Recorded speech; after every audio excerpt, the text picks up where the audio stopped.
Bloodborne is impossible.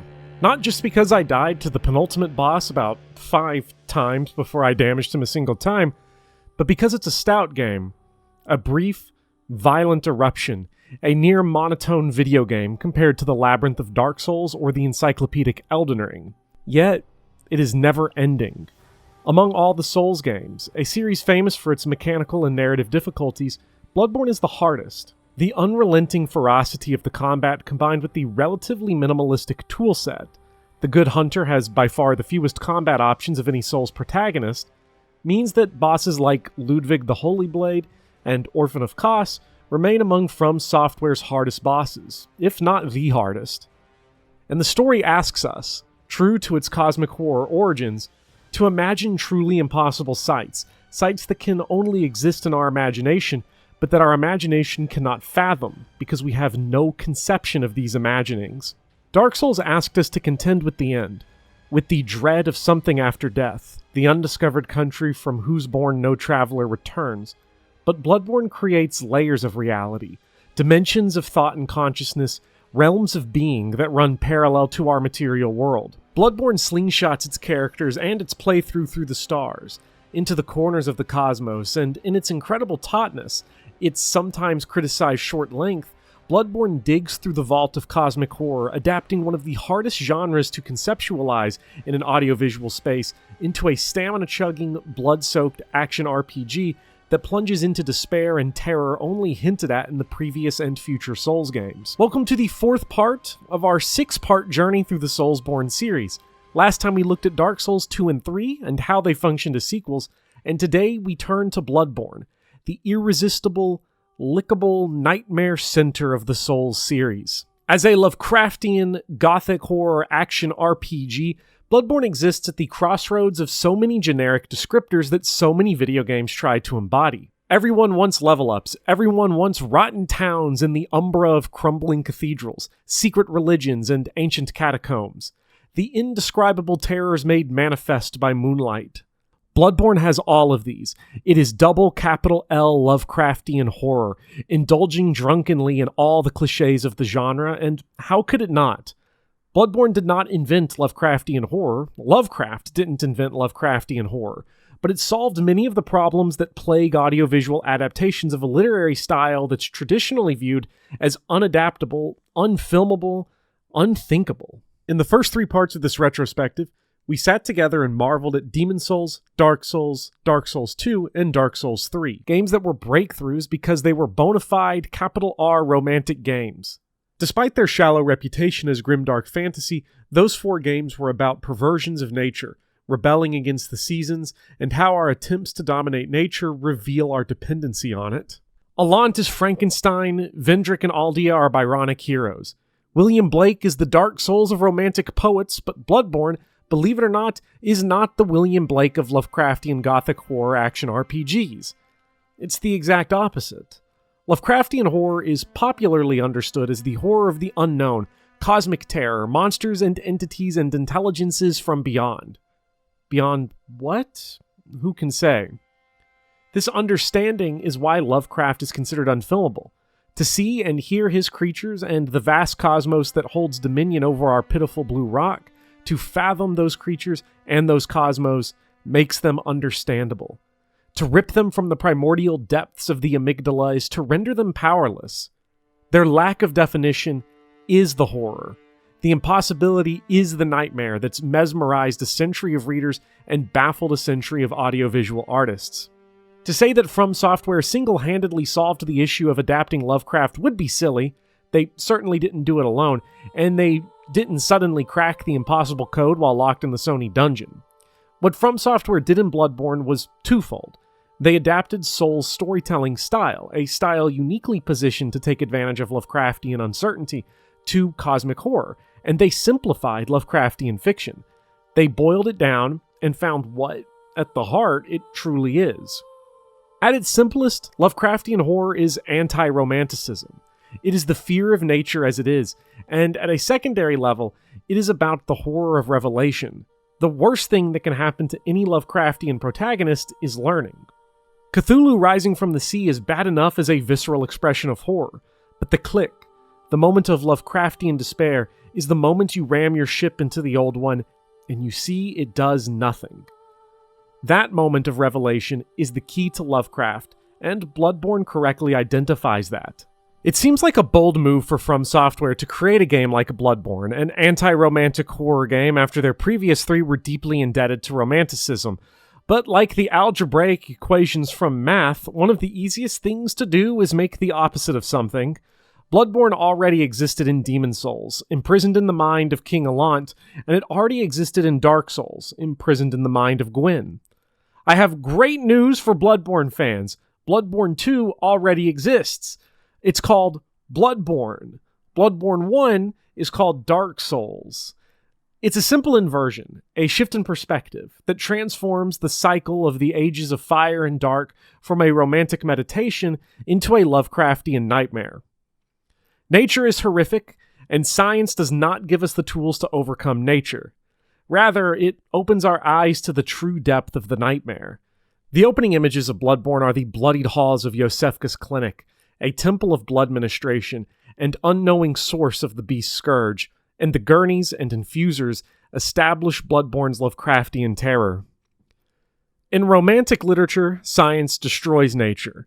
In science fiction, sometimes science overcomes nature, like Isaac Asimov's Caves of Steel, or nature overcomes science, like Ursula K. Le Guin's Hainish Cycle. In Lovecraftian horror, science reveals nature. The horrific truths of the universe are laid bare by science. The blood, the natural, and the infuser, the scientific, become equal symbols of terror. As this video progresses, we will get more into what the blood bears within it. What knowledge is Bloodborne, so to say? In addition to identifying the core of Lovecraftian horror, the other key to adapting Lovecraftian horror lies within Souls' mode of storytelling. The diffusion of information across the environment, items, NPCs, equipment, and cutscenes is perfect for weird fiction because it places such an extreme burden on the player to piece everything together. The shattered linearity and missing details puts the player in the shoes of Albert Wilmarth, piecing together the mystery in The Whisperer in Darkness, as the player discovers the truth of Master Willem, the Old Blood, the Old Hunters, and the Healing Church. There are so many details missing in Bloodborne that the player has to make the imaginative leaps that Lovecraft and Clark Ashton Smith protagonists have to make when learning the truths of the universe. The obtuse storytelling style in Souls is flexible if you let it be, because of the diverse relationships it can build between players and other characters, players and time, and how it can call the reliability of everything in the game into question. It also creates a spectrum of relationships between the player and the narrative itself. Players can, and many do, choose to be ignorant. You can reject everything but what is laid directly before you. Verbing the nouns becomes the only story. I shouldn't really say the players choose to be ignorant. This storytelling style requires some learning and flexibility that many players need time to become accustomed to. I sure needed time to learn how to converse with these games. What's fascinating about Bloodborne is that one of its endings is rejecting knowledge. You submit yourself to Gehrman in the Hunter's Dream and wake up. Some people call this the happy ending. I don't think it's a happy ending. Lady Maria is nowhere to be found. This is a, yeah, I'm good ending. The player can reject knowledge either consciously or ignorantly, or they can go further, embrace the nightmare, and embrace the cosmos.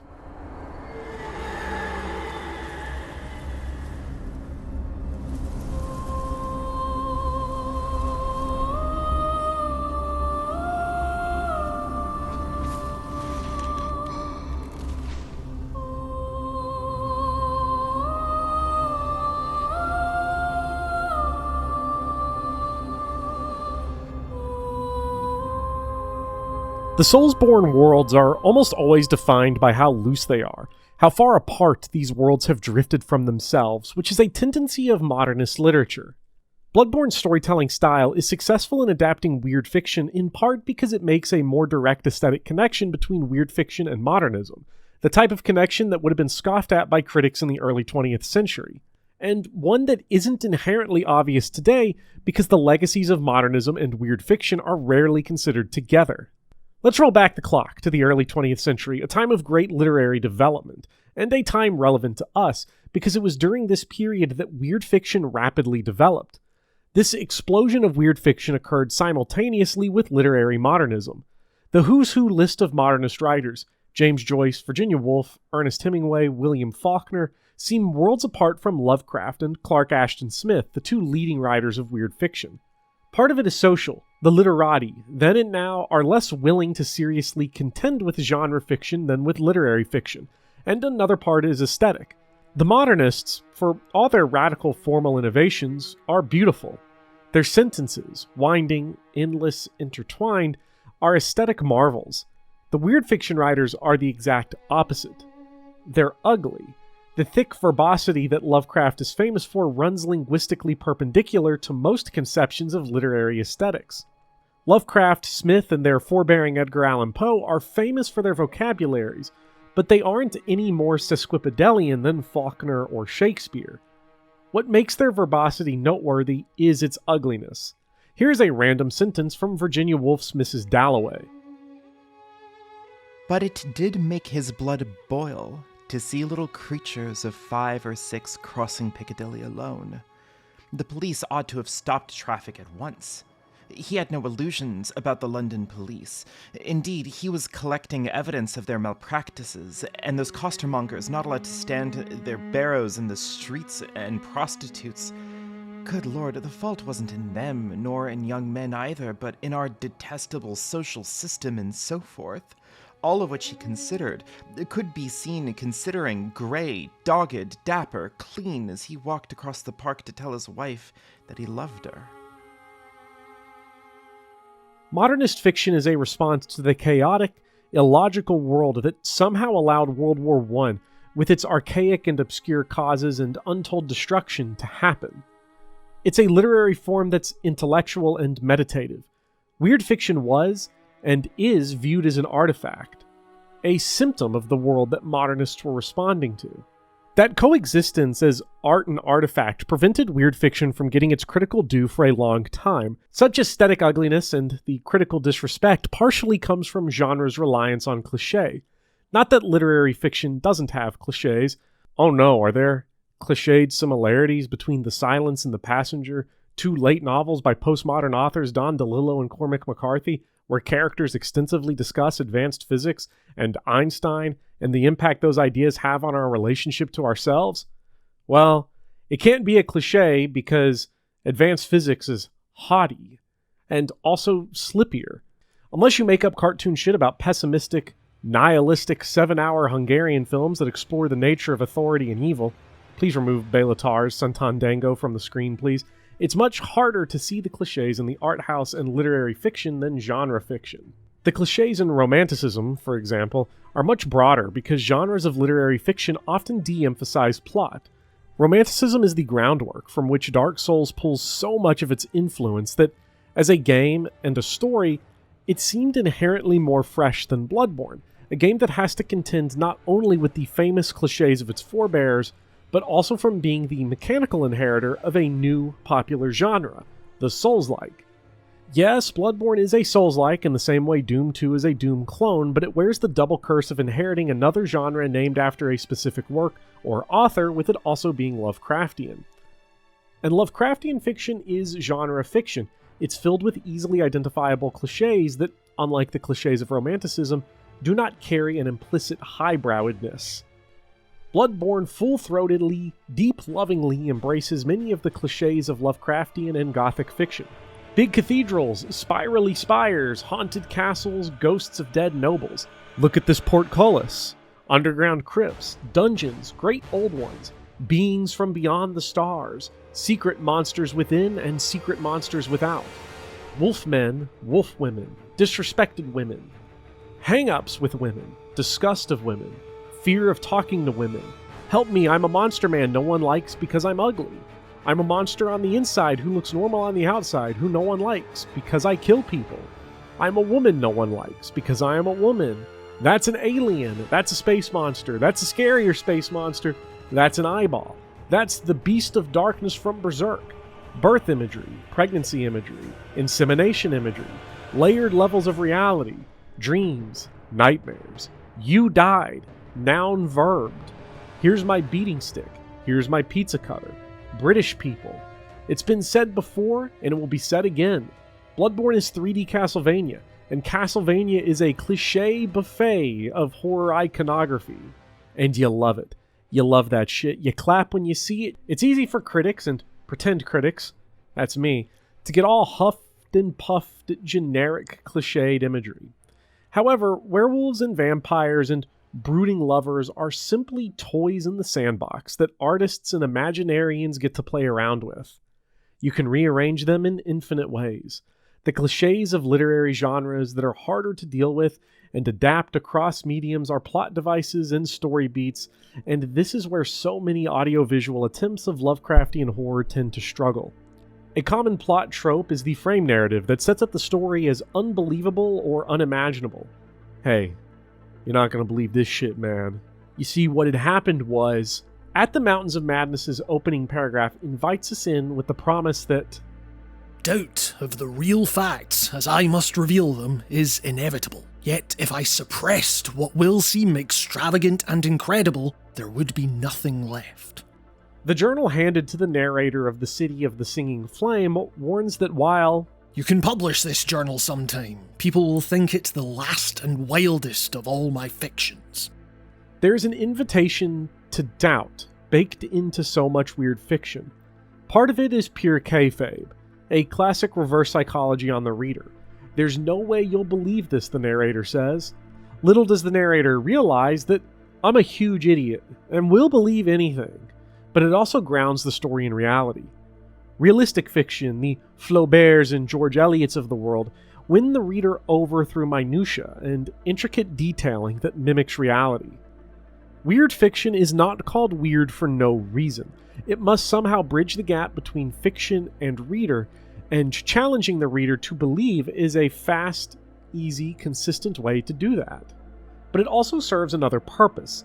It questions the narrator's reliability at the outset. The horrors we see, are these real? When fictional literature professor Albert Wilmarth opens his recount in The Whisperer in Darkness with, notwithstanding the deep things I saw and heard, and the admitted vividness the impression produced on me by these things, I cannot prove even now whether I was right or wrong in my hideous inference. He might as well turn to the reader and say, Chad, is this real? Oh yes.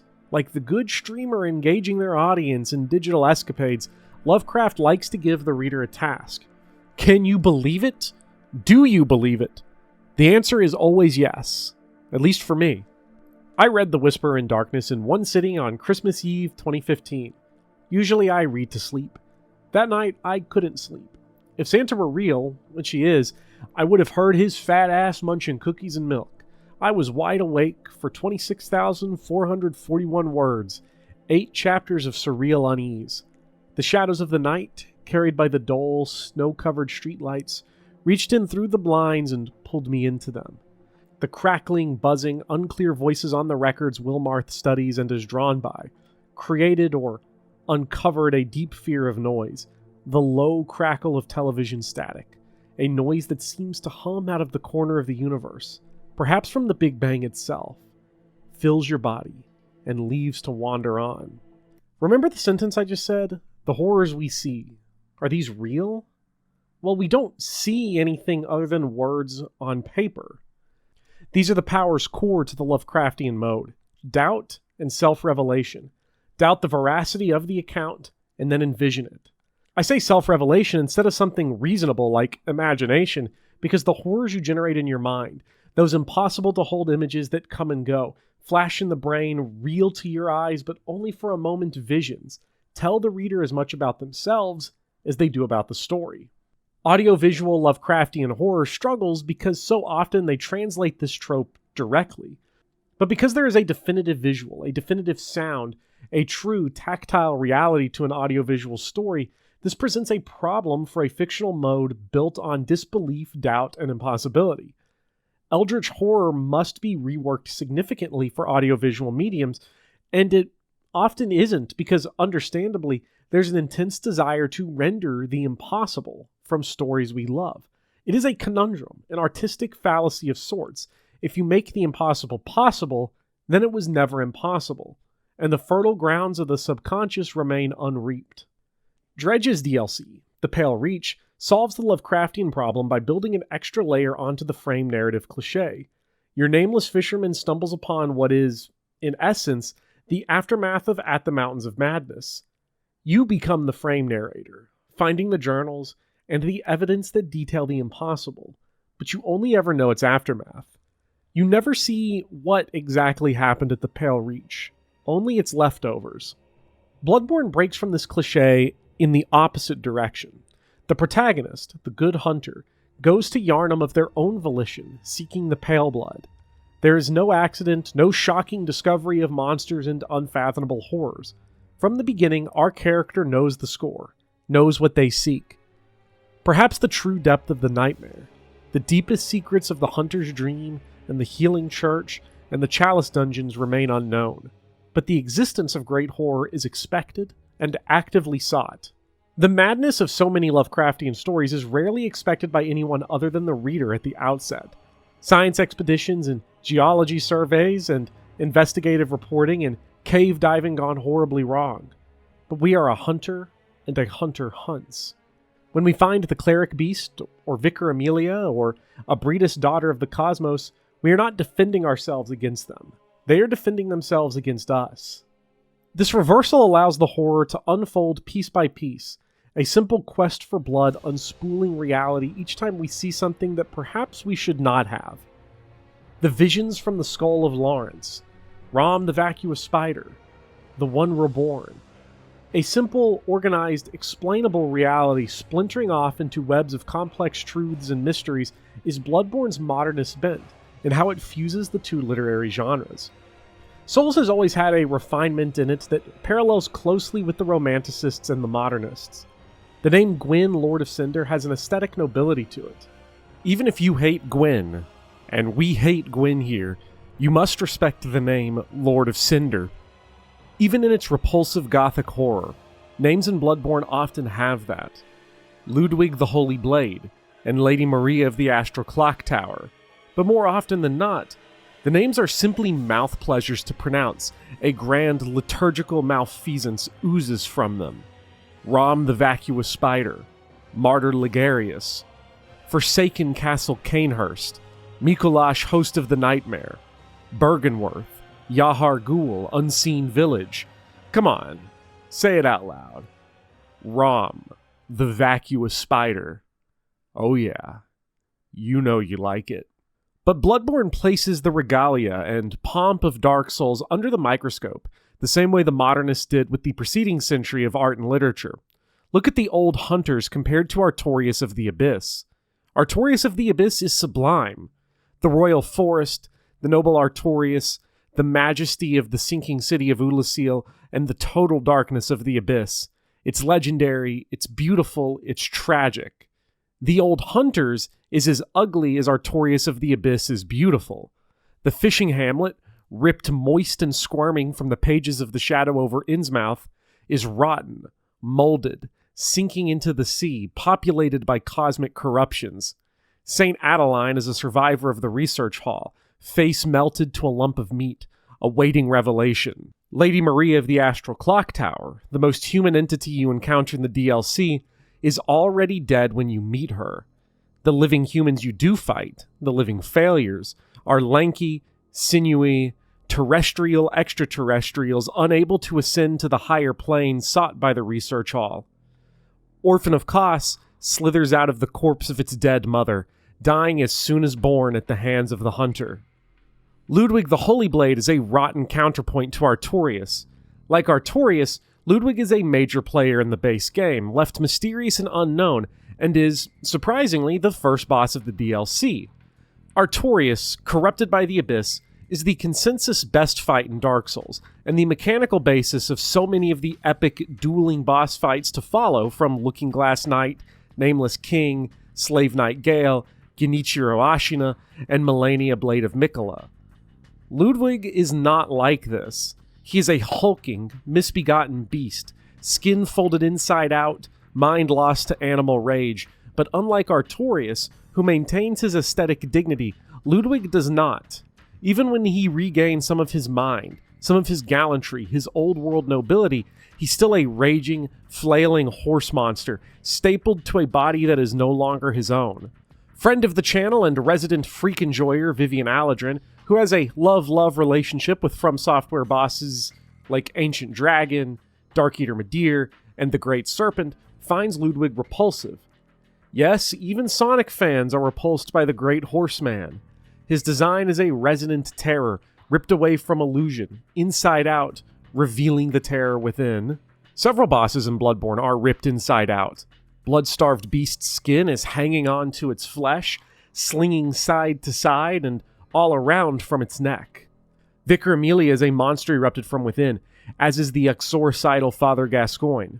Unlike Gale or Sister Frida or Vendrick or Ancient Dragon or Gwyn or Horalu, beautiful, tragic forms are rendered into monstrous, unaesthetic beasts of our self-nightmares. The tragic figure of Vendrick, alone, slouched in his memory, discoursing with the chosen undead, and Prince Lothric, whispering of the undead curse to his eternal brother Lorien, are grimdark companions of Mrs. Dalloway. The monsters within, the screaming visages of Gascoigne, Amelia, and Ludwig are such personal terrors of form that they recall less the tragic, modernist beauty of souls caught in the corrupt ways of the world, but the personal terror of Lovecraft's nameless outsider, seeing himself for the first time.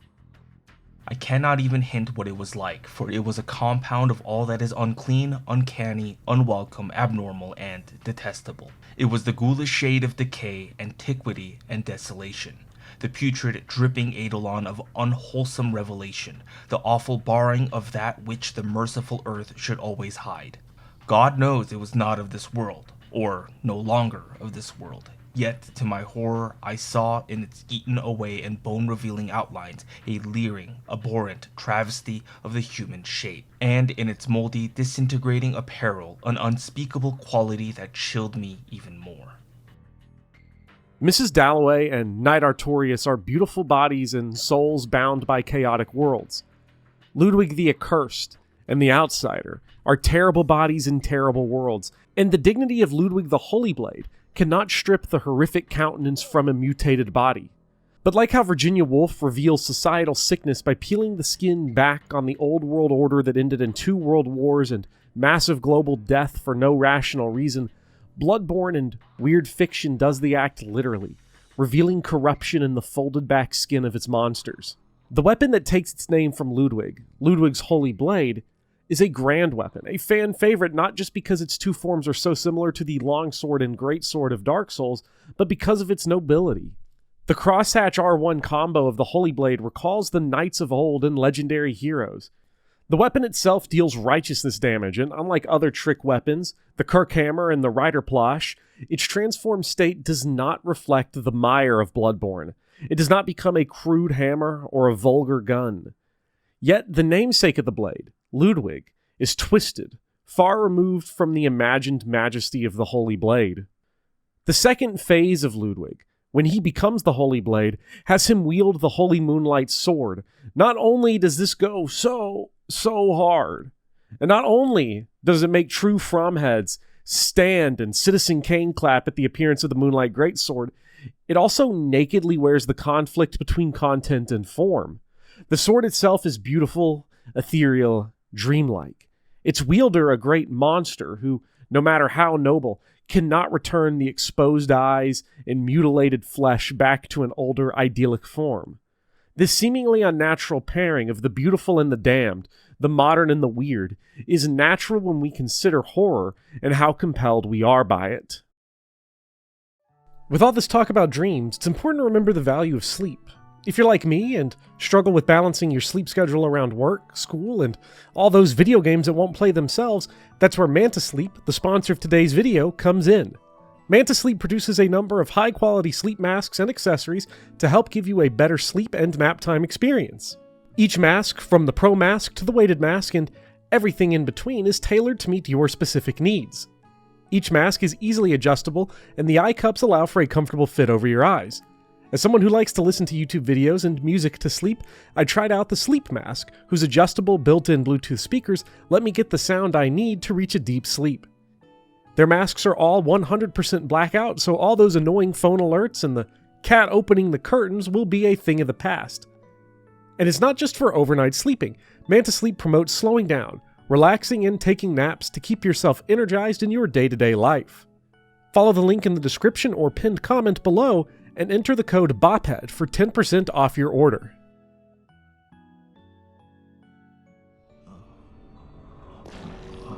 Please, help us.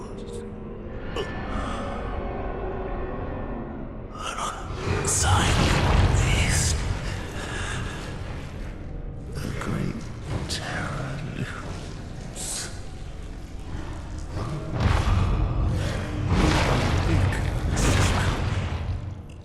Lovecraft is fun, he's sexy, he's controversial, he's famous. He makes us confront the big questions. Can we separate art from the artist? Can we separate form and content? Do late life turnarounds forgive earlier transgressions?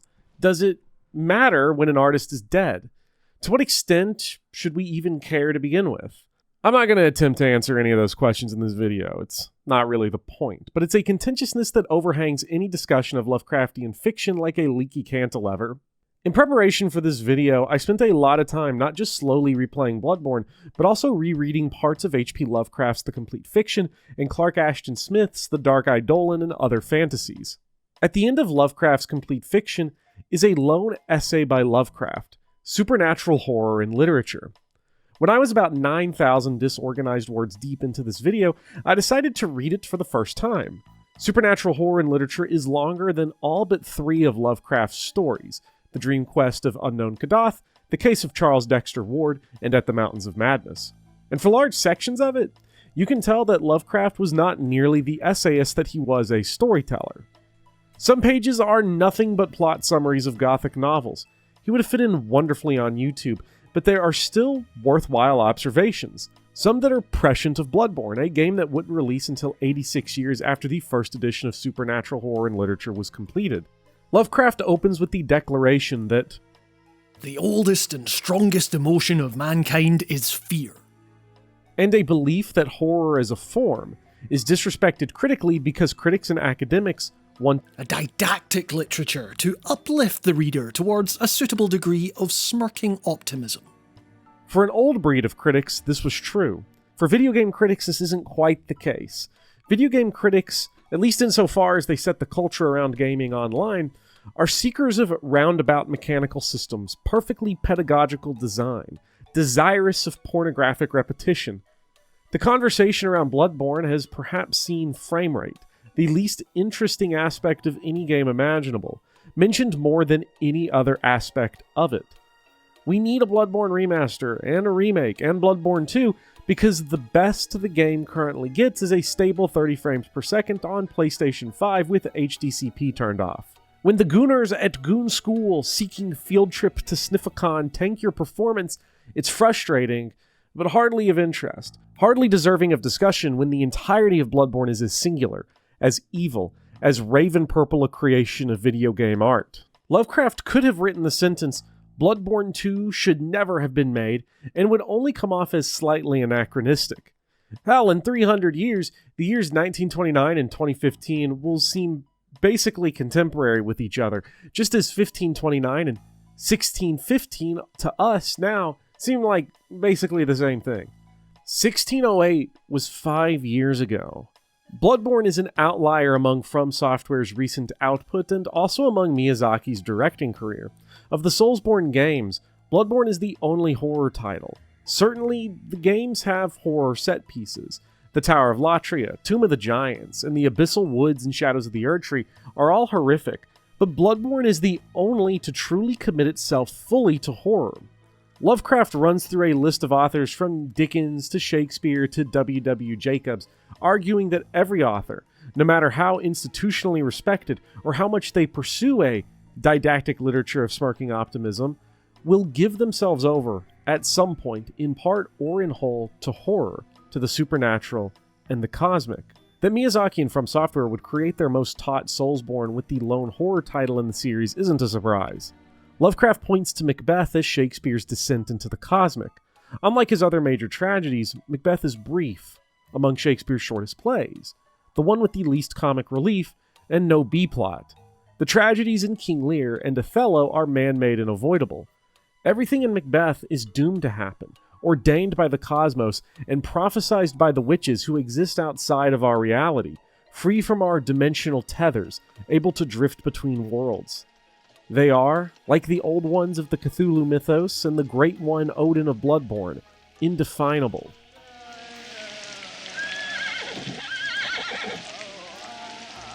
What are these? So withered and so wild in their attire that look not like the inhabitants of the earth, and yet are on it. Whither are they vanished?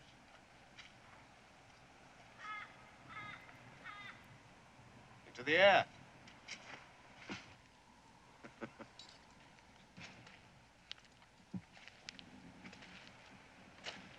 And what seemed corporal melted as breath into the wind. From Lovecraft's perspective, this obsession that Macbeth has for the supernatural, the dominion of the cosmos over the human world, is a catharsis of the demons that haunt Shakespeare's run of tragedies. Any artist that dabbles in the cosmic must release that fear. As bad as everyone craves a Bloodborne 2, Bloodborne, as it is so concentrated and short and singular that on some level, it's an exorcism. In Dark Souls, people talk and lore dump and nightmare about where an unknown abyss would lead. And it seems it would lead to here. Sekiro and Elden Ring, tinged with horror, contain only allusion to the greater terrors beyond the human realm. Dark Souls was centered around the end of all things, the barrier at the end of life and of time that cannot be crossed in consciousness. Bloodborne is the final reckoning of the abyss, a purging of the terror that began with the colorless fog. The Dark Souls stories are all human tragedies that push up against cosmic horror and hint at it. Nature dominates the world, and the truly unknown outer limits of the world and the forces that dictate the ages of fire and dark are hinted at, rather than made central to the narrative. Bloodborne takes the unknown horrors at the edge of Dark Souls and makes them central to the narrative and the tone. Like Macbeth, Bloodborne is the shortest Soulsborne game, a straight shot to hell, and as an act of artistic catharsis, it's a release of all the pent-up terror of the unknown and the cosmic that lurks primal. Dark Souls has an arc that flows through all sorts of different tones, the horrific depths of Blight Town and Sin's Fortress giving way to the triumphant sunrise of Anor Londo. There are low lows, but incredibly high highs. Bloodborne, conversely, is a constant tonal descent. Even when you physically rise in the world, climbing to Upper Cathedral Ward, instead of seeing a grand sun and lost majesty, you venture deeper into the night and into an uncaring cosmos, finding the results of human experimentation and the shackled Great One Abritus. My brain has never quite grasped the physical layout of Bloodborne. How does Upper Cathedral Ward sit atop Cathedral Ward? How does the fishing hamlet, a waste of ocean, sit flush with the high clock tower that tops the research hall? This isn't even the dream logic of the nightmare. It is intuitive, not in logic, but in the gut, welled up from the fear that sits inside and knows, just knows, that above the sky is something else. Space is black, because something even darker waits beyond. Beyond the astral clock tower is the end of it all, and at the end of it all, the spirit of Orphan of Kos gazes out beyond the texture maps and hitboxes to something else, off-screen, beyond vision. Dark Souls 2 is the first experiment in a world that didn't quite line up. At its best, it could be breathtaking. The elevator leading from Aldius Keep into the Dragonary, a land of secrets in the grasp of the old scholar. And at its worst, it could be the elevator from Harvest Valley into the Iron Keep. It's a moment that's thematically cool, conceptually interesting, but garish. Dark Souls 3 smashed the world together, took the unbearable weight of existence, that rock at the center of the soul, and pulled it all together in ashen waste. Bloodborne spills outward. When one dies, when the spirit of a body dissipates, motionless, lifeless, empty, it goes somewhere. It has to. The energy, the light, cannot merely vanish. Into what faraway realms does it travel? That is the spacescape of Bloodborne. Into the far reaches.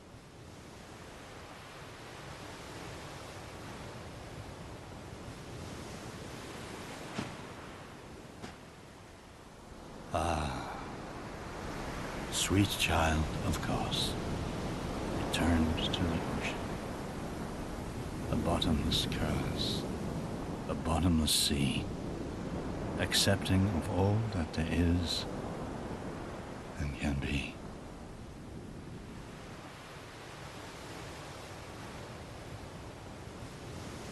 It's impossible to say what actually makes something a masterpiece, or to definitely pick what is a masterpiece, particularly in a young medium like video games. Perhaps a mark of some masterpieces is an imagination that goes beyond genre convention. The horror game has almost always been defined by limits to combat capabilities, limits to inventory, and a general disempowerment compared to enemies. Bloodborne has many of these trappings. Compared to previous Souls games, magic is hugely limited. Shields are reduced to 2 options, upgrade materials are scaled way back compared to where they were in Dark Souls 2, and there's even a Resident Evil item box in the Hunter's Dream. Despite all that, the Good Hunter is immensely powerful. They heal fast, they attack fast, they have flashy combos, and they can harness the blood of monsters.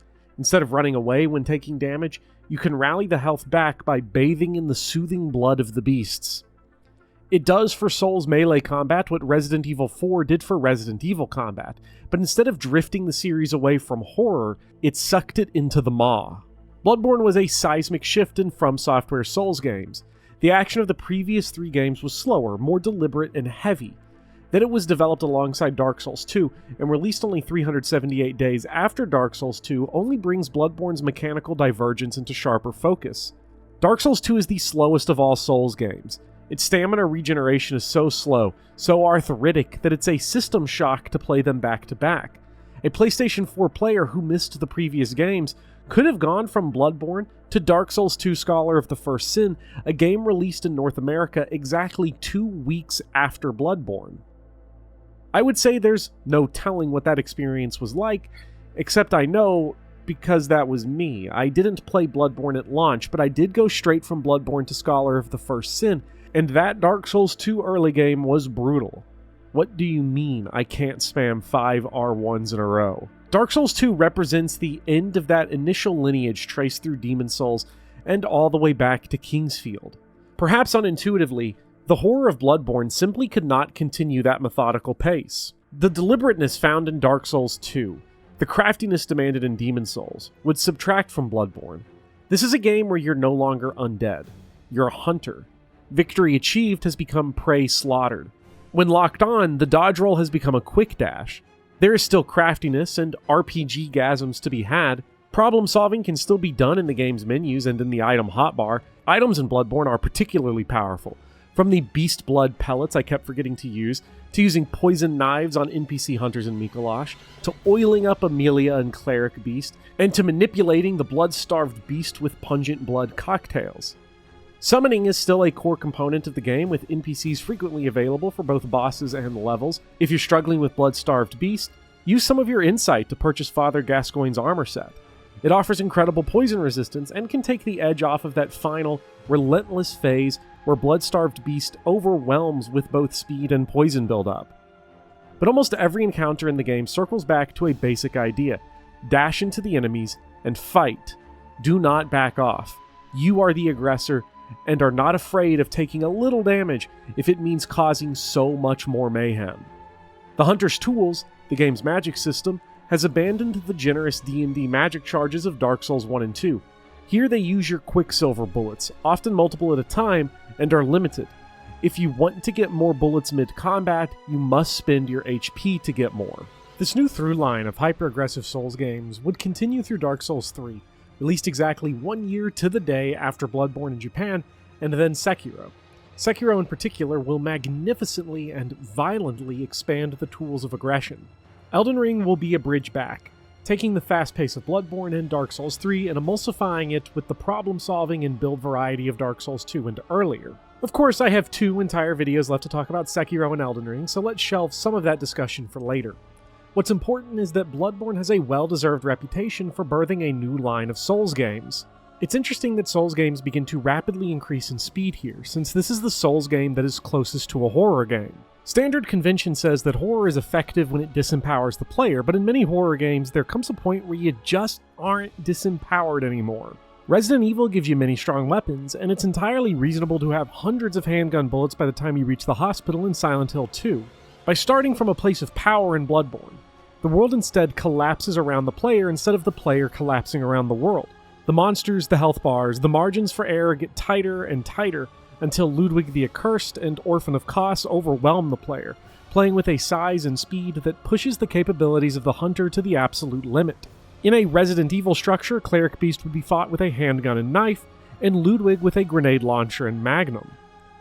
In Bloodborne, pretty much with the exception of Arcane and certain Blood Tinge builds, the player's kit is not much different between Cleric Beast and Ludwig. Even a player that dedicates a ton of time to finding powerful blood gems in the Chalice Dungeons doesn't see as stark a jump in power as the transition from the shotgun to the magnum in Resident Evil. The fear escalates as our power is questioned further and harder more than it is buffed. Even with its emphasis on horror and speed, Bloodborne isn't a clean severing of the past. When revisiting Bloodborne, a game closer in time to Demon Souls than Elden Ring, there is so much of Demon Souls sitting there, haunting you. The hunter may be fast, aggressive, and dexterously powerful in a way the Slayer of Demons never was, but those memories lurk. They don't fade quickly. From Software's crafty asset reuse and mechanical iteration means that you see parts of these games lodged in each other. The combat arts in Dark Souls 3 predict Ashes of War in Elden Ring, and Bloodborne's blood gems would become the swappable infusions in Elden Ring. Suddenly, a conceptually interesting and intermittently useful system or a one-off set piece makes sense as a trial run for a defining characteristic yet to come. Bior joining the fight against the Penetrator and the Red Phantoms in Demon Souls became the numerous NPC summons in Dark Souls 2 that are closely intertwined with questlines and stories. But sometimes the most powerful form of this is when it's aesthetic, subconscious, hiding in plain sight, visible only in the slush pile that our memories make of experience. Bloodborne is quietly full of sounds, scratches, grunts, screams, and ethereal wisps that are reminiscent of, or perhaps directly lifted from, Demon Souls. It's uneasy. Tactile experiences repurposed a novel reinvention. For the games directed by Hidetaka Miyazaki, Bloodborne is only 2 games after Demon Souls. Its blood is thick. 3 games are not a lot of games. 6 years is not a lot of time. 6 years is a long time. Remember yourself 6 years ago and imagine yourself in 6 years. Neither form is recognizable. I started a career 6 years ago and am now blowing it up because what was there inside of me is now gone. The people who said hello to you are not the same people who will say goodbye. Bloodborne's purple skyline is alive. Dying, but alive. A violent, twisted, painful end. There's plenty of screaming in From Software's library, but not a lot of crying. Bloodborne has crying. Central Yharnam, the first level of the game, is without parallel in the FromSoft canon. It's a residential district, like Undeadburg, but unlike those long-dead streets, Yharnam is still populated.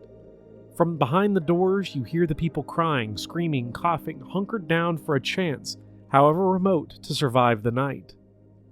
The chosen undead walks out of the undead asylum 1,000 years after the undead curse was let loose by Gwyn's attempt to prolong the Age of Fire. The world itself has become mythology. Bloodborne is here. The neighborhood watch patrolling the streets of Yharnam, burning the beasts, are the residents, slowly transforming under the bloodlust. Father Gascoigne, a veteran hunter who spent years hunting beasts, leaves his daughter and wife on the night of the hunt. A father, a man, who can even assist the player in killing the cleric beast, but as the moon begins to rise and the good hunter finds himself at the tomb of Odin, he's gone mad with blood, has killed his wife Viola, and transforms into a beast, having lost himself almost completely to the blood. But there's still something there. During both phases of the fight, the player can use the tiny music box to stun Gascoigne. He recoils, fighting against himself as the music, a memory of the wife he's killed and the daughters he's left, breaks through the mad intoxication. Unlike Margit's Shackle, a physical fetish designed to ensnare the omen, the tiny music box is emotional, transient. Its most direct neighbor is when the player robs the grave of Quelana of Izalith, causing Ceaseless Discharge to crash out and, if the player is quick, jump to his own death in blind rage. The thing about Ceaseless Discharge is that he's hilarious, a long-suffering goober played for a mix of tragedy and laughs. Everything in his story is a comedy of errors, from him accidentally dropping the ring that eases his eternal pain, to his death, and to his name being Ceaseless Discharge. Someone picked that out for him. Father Gascoigne's name, instead of being a double entendre for his endless load, reminds us of both his role in the church and at home. He is a father, with a family who dies in the Yharnam streets no matter what the hunter does with Gascoigne's daughter. Whether you refuse to help her find Gascoigne or help and tell her of the safe haven in Odin Chapel, she ends up dead in the belly of the pig beneath Odin Tomb. This is a human, present tragedy that brands Bloodborne as a game apart. Bloodborne is a game that unleashes a fury of future melancholy, a longing for a past stuck in the future. The depiction of death and dying and losing oneself is a dreadful premonition of what is to be, what is left, and reminder of what has been. Perhaps this is what Lordran was like in the days immediately following the rekindling of the first flame. Cosmic horror finds itself attached to death and dying and losing oneself. At the end of the City of the Singing Flame, the narrator, Giles Angarth, watches as his close friend and artistic partner is drawn ceaselessly towards a ceremonial flame at the center of a trans-dimensional city. The flame is a mesmerizing wonder that draws even the impossible beings of the city towards its embrace. Yet, when the artist, Ebonley, throws himself into the impossible flame, his death is quick, blunt, anonymous. The fire enveloped him. It flared up for an instant with a more dazzling whiteness. And that was all. The death drive that bridges the faraway cliffs of earthly nothingness and cosmic infinity is so central to the Lovecraftian form that it drives Bloodborne into a rare place for From Software, a game of sordid humorlessness. There's funny stuff and slapstick moments in Bloodborne, the crows, the gank sharks, the obscenity of killing Orphan of Kos the moment it births from its dead mother, Guts style. Mikolash turns tail and runs the moment his boss battle starts. Ludwig's vulgar mix of speech and neighing is obscene, but this list is short compared to the pratfalls and banana peels of other Souls games. Nothing as lowbrow as the chosen undead moaning, or Sir Gideon Ofnir going straight sexual when announcing himself in the Elden Ring opening. You can still die in funny ways.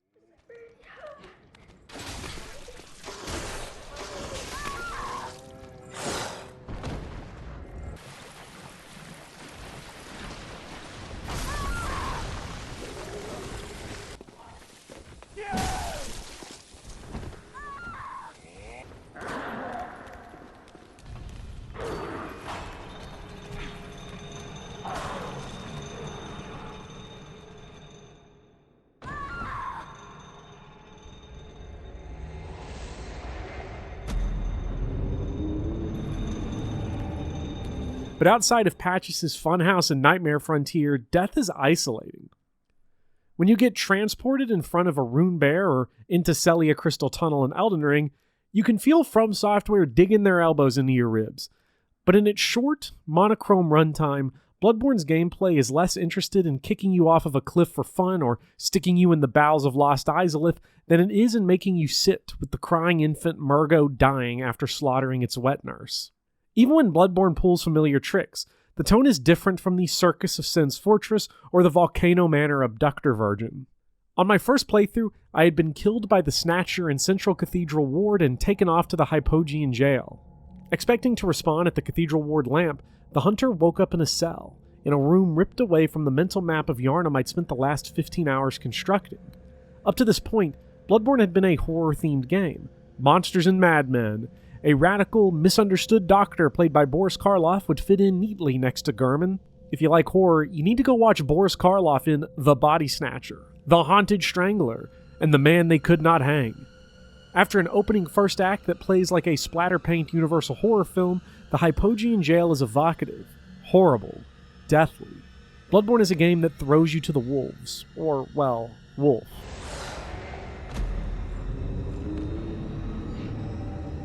Its difficulty curve is steep, the steepest of all the From Software Soulsborne games, and it quickly melts down into a ganker's paradise. Unless you're in the Hunter's Dream, the game's hub world, you're usually staring down a dozen enemies and traps and chaos. But upon waking up in the Hypogean jail, you're alone. The lights are dim, the prison bars are bent and misshapen. A faraway choir bellows. A woman is crying nearby. Is there crying? I remember crying. I found her. She was unresponsive. Who is she? Does it even matter? The only sign of life, curled up, praying. Is she praying for an extension of this life, of this terror, in the promise of something better? Or is she praying for the end? An end granted to every other macabre being in this forsaken jail. In this area, I was overcome with anxiety and fear. I had to stop playing. The fusion of this tone with the game's reputation of impossible difficulty froze me. In a traditional sense, Bloodborne isn't a horror game. With video games, we tend to divide genres up by mechanics, but like we looked at earlier, Bloodborne is antithetical to horror games in both mechanics and structure. This makes Bloodborne, as a horror game, a fascinating rebuke of our assumptions about horror games. Bloodborne's claim of being a mechanical masterpiece, a marvelous piece of video game engineering, if not optimization, is because it goes against the impulses of the horror genre to create one of the great horror games.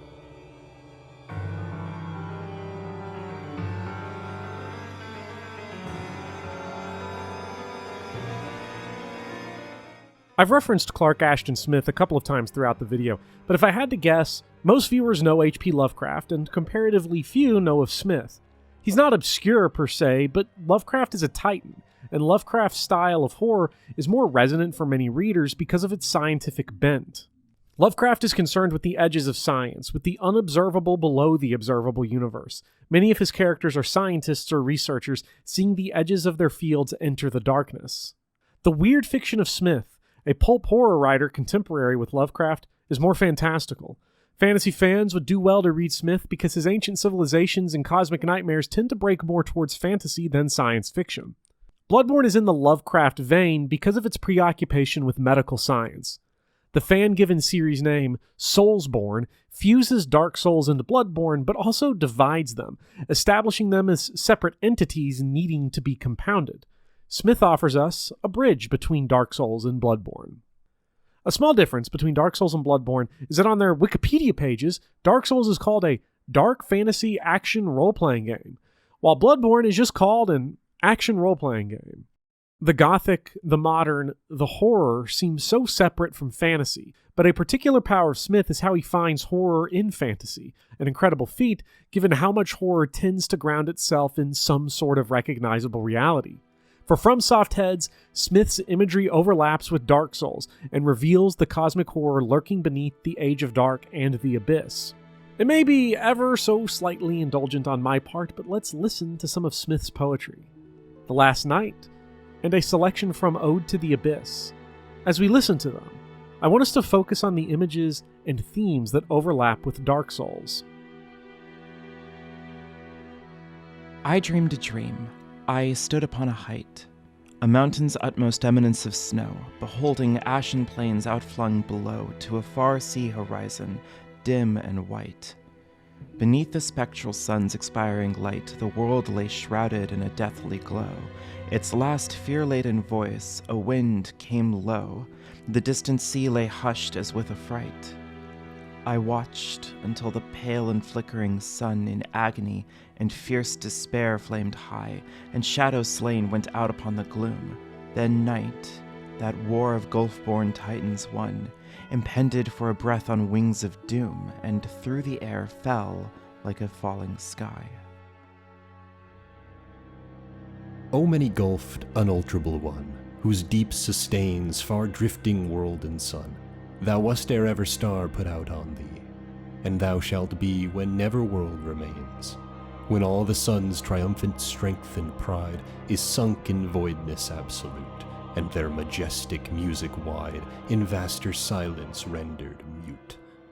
And though God's will were night to dusk the blue, and law to cancel and disperse the tangled tissues of the universe, his might were impotent to conquer thee, O indivisible infinity. Thy darks subdue all light that treads thee down a space, exulting over thine archetypal deeps. The cycles die, and lo, the darkness reaps the flame of mightiest stars. In aeon implicating wars, thou tearest planets from their place. Worlds granite-spined to thine erodence yield their treasures, centrally confined in crypts by continental pillars sealed. What suns and worlds have been thy prey through unhorizoned reaches of the past? What spheres that now essay time's undimensioned vast? shall plunge forgotten to thy gloom at length with life that cried its query of the night to ears with silence filled. What worlds unborn shall dare thy strength, girt by a sun's unwearied might, and dip to darkness when the sun is stilled? These images of ashen plains, the silence, the darkness of the abyss overtaking the dying sun, the light and darkest cycles, they're giving Dark Souls, and not even in the William Blake is the Dark Souls of Romantic Poets way. These images are direct predecessors, and Clark's preoccupation with cosmic horror fuses the imagery of Dark Souls with Bloodborne, showing that they are not as radically different as they may seem, simply offering a change in perspective like I had alluded to earlier in the video. Perspective is what matters in Bloodborne. The world of Bloodborne is filled with eldritch truth, but we view it from the eyes of man. And the discovery of that knowledge involves warping one's perspective to see further planes, and recreating oneself to see the eldritch truth brings about physical and mental changes. Why? Why does learning the truth of the cosmos warp Rom? Why does it drive Mikolash mad? Why does getting drunk with blood turn the user into a beast? This is a Gothic story, for one, and like the great Gothic writer Flannery O'Connor, the body in Bloodborne is a metaphor for the mind. But also, a core theme in Smith and Lovecraft is at the center of Bloodborne. Knowledge hides the truth. You know ghosts aren't real, and when you know ghosts aren't real, you can no longer see the ghostly air. In Smith's The Face by the River, the main character, Edgar Silent, unable to escape the guilt of murdering his mistress Elise, is drawn by her ghastly face to the river where he drowns himself. That spirit calling to him and dragging him down represents a truth beyond our knowledge of the world, a specter that destroys our perception of reality if we have the eyes to see it. The image Bloodborne returns to, again and again, is the eyes on the inside, the ability to see deeper into oneself and deeper into the cosmos. Eyes and sight beyond human imagination. The scholars at Byrgenwerth, a university parked out by the lake near Yharnam, sought eyes on the inside to see the truths hinted at by the existence of the Great Ones, and the Old Blood, and the ancient tombs found beneath the city. They were led by Willem, who we find at Byrgenwerth. If we kill him, and we should, we get a rune of his eyes, those cosmic eyes on the inside. And please, do kill Master Willem. Master Willem sucks. I'm just kidding. He's a nut, sure, but considering the alternative to his teachings is Lawrence, forget it. I'd rather sit parked out by the lake in my rocking chair thinking about how big of a failure I am, how far away I am from the eldritch truth. Even though Lawrence did get closer to the truth, Willem does know better than Lawrence, his student who fell under the spell of the blood. The Old Blood, discovered deep below Yharnam, held miraculous healing properties, but over time began to transform those healed by it into hideous monsters addicted to the blood. While Willem perhaps had no idea that this was the specific outcome, he knew well enough to fear the Old Blood, as anything that powerful would come with its own price tag. Lawrence did it anyway, and his escapades in blood ministration, the Healing Church, and the Hunter's Workshop led to the Beast Scourge. If I had to pick one thing to like about Lawrence, it's how zesty he lays out on the throne in the Grand Cathedral in the Hunter's Nightmare, his eternal punishment for slaughtering Koss in the Fishing Hamlet. And why wouldn't he be all dramatic and zesty and extra like that? He longs for head, and head is the only thing that gets him up. It's his own head, sure, but any head's better than no head. Bloodborne in general has a thing for head. The skull of the accursed brew is mutilated and cursed by a psychotic search for eyes on the inside by whoever the mutilator was. Lawrence, the first vicar of the Healing Church, searching for his skull, is at the center of an irony imbibed in Bloodborne's narrative. The loss of self in the mad pursuit of knowledge. Lawrence, using the Old Blood to learn the eldritch truth, transforms into a cleric beast, doomed to always seek his human remains but to never regain his human mind. Mikolash, host of the Nightmare, has to ascend or descend, whichever direction it is, into the Nightmare of Mensis to learn the truth of the Great Ones, losing all contact with the outside world of Yharnam and Byrgenwerth and having to live eternally in the dreamscape, at least until the good hunter severs Mikolash from the dream, and Mikolash screams, a great scream among great screams, that in waking up, he loses his knowledge and himself.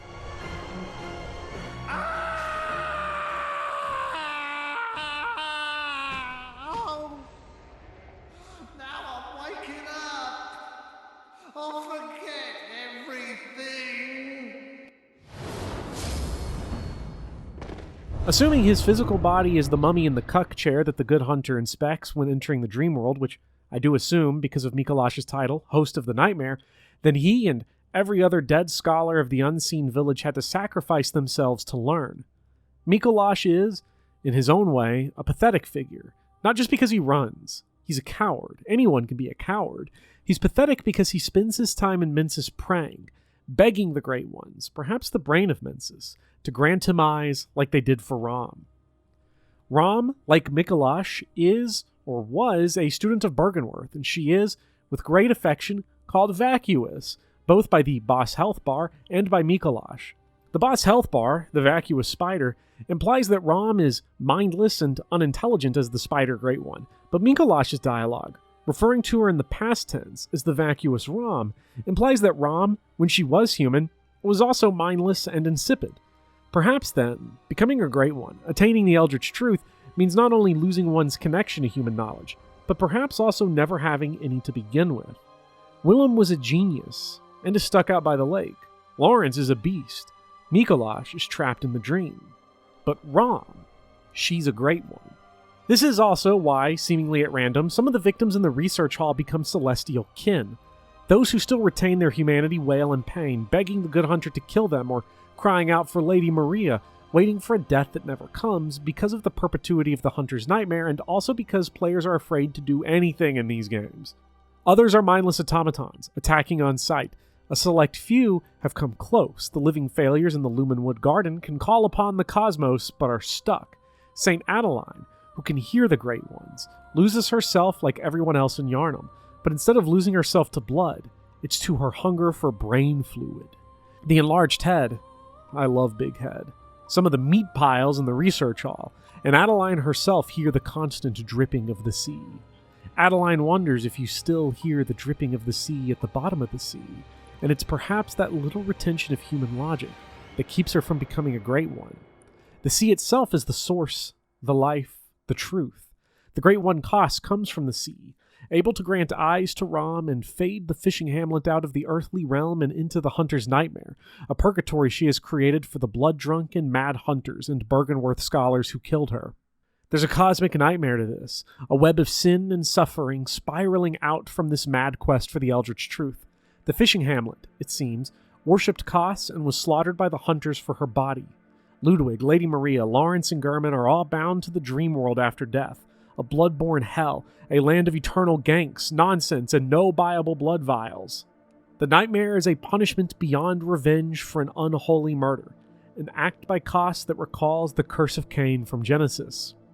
And he said, "What hast thou done? The voice of thy brother's blood crieth unto me from the ground, and now art thou cursed from the earth, which hath opened her mouth to receive thy brother's blood from thy hand. When thou tillest the ground, it shall not henceforth yield unto thee her strength. A fugitive and a vagabond shalt thou be in the earth." And Cain said unto the Lord, "My punishment is greater than I can bear. Behold, thou hast driven me out this day from the face of the earth, and from thy face shall I be hid. And I shall be a fugitive and a vagabond in the earth, and it shall come to pass that every one that findeth me shall slay me." And the Lord said unto him, "Therefore whosoever slayeth Cain, vengeance shall be taken on him sevenfold. And the Lord set a mark upon Cain, lest any finding him should kill him." And here we see a parallel to Simon the Harrowed, a hunter trapped in the nightmare, who kills Ludwig's head after we defeat Ludwig in honorable gank warfare. Simon, after this, directs us to kill Lady Maria, and after we do, after he influences the killings of two of the marked hunters who killed Kos, he is found suffering, sniveling, in pain in the lighthouse of the fishing hamlet, muttering out, "Oh, you. I'm afraid I've made a botch of things. Oh, I can hear the bell now. The beast-eyed assassin. He's after me. Again. And again. It never ends. Please. I need you to do something. This village is the true secret. Testament to the old sins. It feeds this hunter's nightmare. Please. bring to an end the horror. So our forefathers sin. We hunters cannot bear their weight forever. It isn't fair. It just isn't fair. I would like to have footage of that dialogue, but I don't, so I had to borrow it from elsewhere, and I'm sorry, because I fucking killed Simon trying to fight this shark asshole who can literally eat you whole.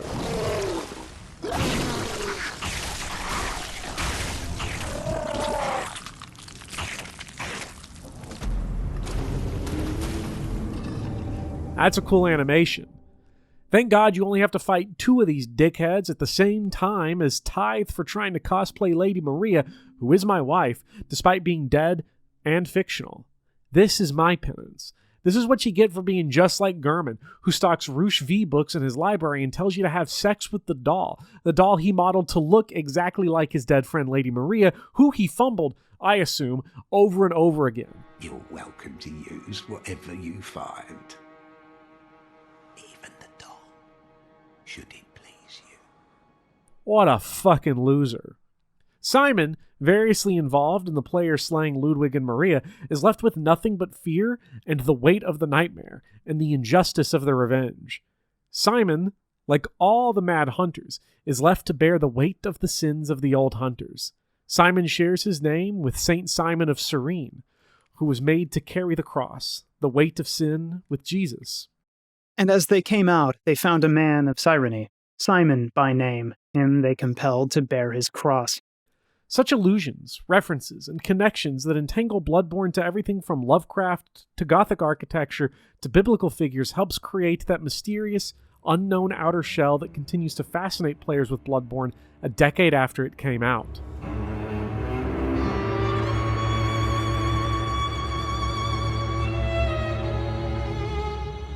The worst part about Bloodborne, and perhaps its most fascinating, is the Chalice Dungeons. Despite being completely optional, they are necessary for the story, because they give you the chance to retrace the steps of Willem and Lawrence and see what spurred the quest for the eldritch knowledge that ultimately destroyed Yharnam. The Chalice Dungeons are the tombs beneath Yharnam, constructed in eons past by the Temerians, ancient beings who communed with the Great Ones, and whose queen the player sees twice along the journey, each at moments when the player has encounters with Great Ones, first Rom in the lake, and then the baby Murgo atop the Nightmare of Mensis. I apologize for the lower quality of footage of the Chalice Dungeons, for the big chat bar along the screen, for all this wasted space down here, because this footage is from my stream series where I got the Platinum Trophy for Bloodborne. Very fun. This is streamer quality, and while I could play through the Chalice Dungeons again for higher quality footage, I'm not doing it. So I'm not even going to pretend, and I'm not going to try to chop and crop and dice up this footage to make it look like the rest of the gameplay. It's not worth the effort, just like the Chalice Dungeons. But I do have a tip. If you want the Platinum Trophy, or you want to see the secret final boss, Yharnam Dumerian Queen, do it with an arcane build. Get 40 arcanes so that when you get to the bullshit-defiled Chalice Dungeon that cuts your max HP in half, you can fight that bullshit-defiled amygdala with the Executioner's Gloves, a hunter's tool that shoots heat-seeking head at the monsters. This lets you hit the amygdala for big damage on its head, while keeping you mostly out of the way of its hard-hitting, difficult-to-avoid attacks. Also, when it jumps, stand perfectly still. It will never hit you. You're out of luck, though, for the Watchdog of the Old Lords. I don't know what to tell you. Get the pizza cutter from the old hunters, break its legs for super effective limb serrated damage, get fucking good. I got nothing else, except, if you don't mind a little bit of cheese, one place you can go, and you should go, is the Cumfuck Dungeon. Now, there's a cohort of viewers who clicked off and left the video at this late date, thank you for the watch time, because they heard the words Cumfuck. First off, it's spelled Cumfuck. Second off, you'll be okay. Third off, the game's rated M for Sexy Minotaur. I mean, he's really more of a centaur if a centaur was all Freaky Horse, but Freaky Horse doesn't start with M. Perhaps the biggest surprise of this playthrough is that the Chalice Dungeons are actually really cool, at least atmospherically and narratively. The Chalice Dungeons are a mix of randomly generated and fixed labyrinths, the shifting nature of the dungeons implying either their infinite scope or their uncontrollable mutability, as if they're living creatures hiding their form and confusing the scholars and hunters that venture into them. The Chalice Dungeons also imply a larger scope to Bloodborne's physical world. For a long time, I thought that Yharnam was a sort of one-off. The world was mostly normal, with travelers, including the Good Hunter, coming from all over to receive the healing blood. This led to Yharnam's prosperity and downfall. Largely, this is true, but the dungeons, the Whispers of Odin, they are not here alone. The ailing Loran Chalice, a skull and cup melting into one another, hints at the end days of the Beast Scourge, the total desertification of a land addled with blood, as Loran is a land far older than Yharnam, that fell to ruin from the addiction to the blood. The balancing of the Chalice Dungeons also brings out the scope. Unlike pretty much anything else in the Soulsborne series, the Chalice Dungeons do not scale with New Game Plus. They remain exactly as they are, with the latter half of the fixed dungeons balanced around New Game Plus 1 and 2. Not only does dungeon scaling and progress transcend the New Game cycle, true power for the Hunter is found deep within the dungeons. Everything on the surface, the old blood, the beasts, even the Great One Abritus, daughter of the Cosmos, bubbled up from the dungeons. And so the blood gems, the secondary method players have to scale up their weapons, are more powerful in the Chalice Dungeons. And while not necessary, discovering the power within the dungeons will make the Hunter much more equipped to fight the Great One Abritus, or the beings of the Nightmare, Ludwig, Orphan, and Lawrence. But the most tantalizing part of the Chalice Dungeons is their horrible irony. The underground is associated with death, graves, tombs, mausoleums, the Chalice Dungeons themselves serving as tombs for the Thumerians, but at the bottom, when the player fights Yharnam Thumerian Queen, she's pregnant with Murgo. Birth imagery is all over Bloodborne. The one reborn falling out of the moon, the bloody womb of Yharnam, the upturned carriage of Murgo, Orphan of Kos crawling out of its dead mother, the sperm and the blood dregs that Annalise, Queen of the Vile Bloods, uses to induce pregnancy on herself. Damn. Annalise is freaky. Kinda into it. In the Chalice Dungeons, Yharnam is still pregnant. On the surface, she is not. She is chained and bloody up above, perhaps indicating that Murgo was forcibly removed from her to commune with the Great Ones. After all, should the player want to commune with a Great One and become one themselves, they must consume 3/3 of umbilical cords to draw the moon presence to them in the Hunter's Dream, where they can then be born again as a Great One.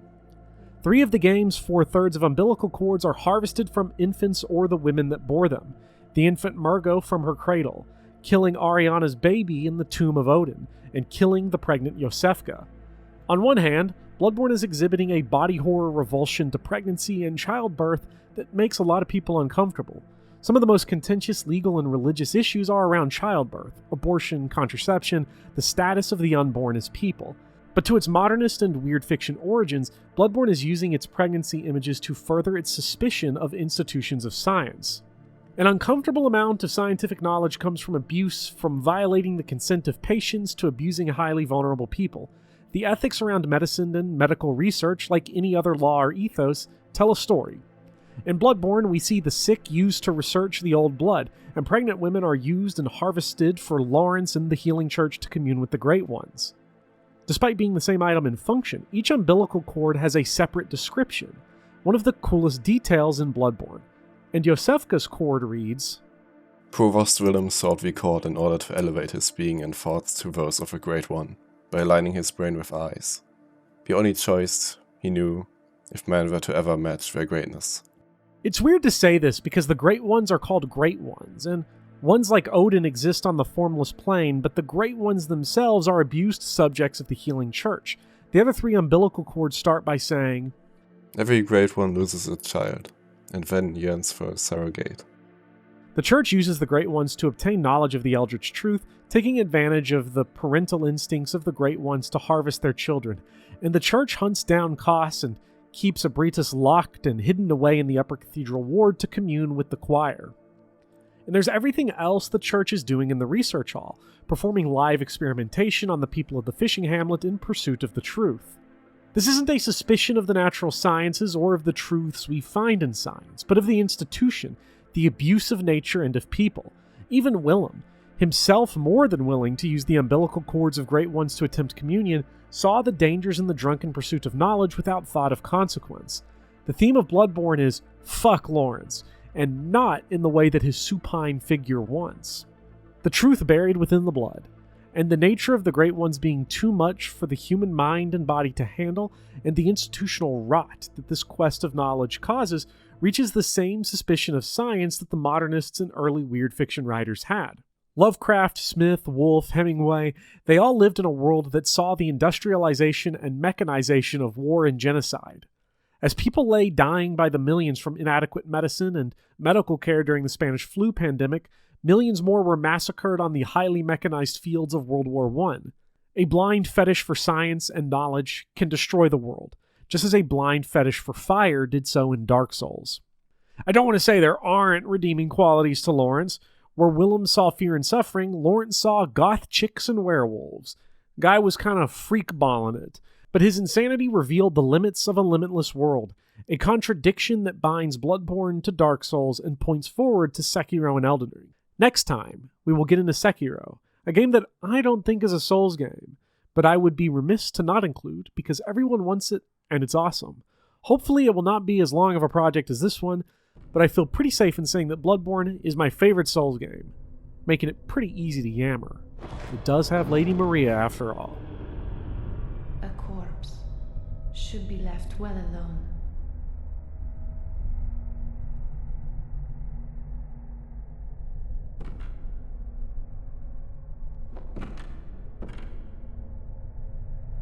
Oh, I know very well how the secrets beckon so sweetly. If you're enjoying this video and are able to do so, consider supporting the channel on Patreon or on YouTube as a YouTube member. If you do, not only will you get early access to video scripts, videos, and Patreon-exclusive essays, but also to a Patreon-exclusive Game Club Discord server where every month we play a game together and discuss it. We just wrapped up playing Killer 7 and ActRaiser, and in October we will be playing From Software's PS2 horror title, Echo Night Beyond. The names you see on screen are the channel supporters on Patreon and YouTube. I hope to see you both in the Game Club and in the credits.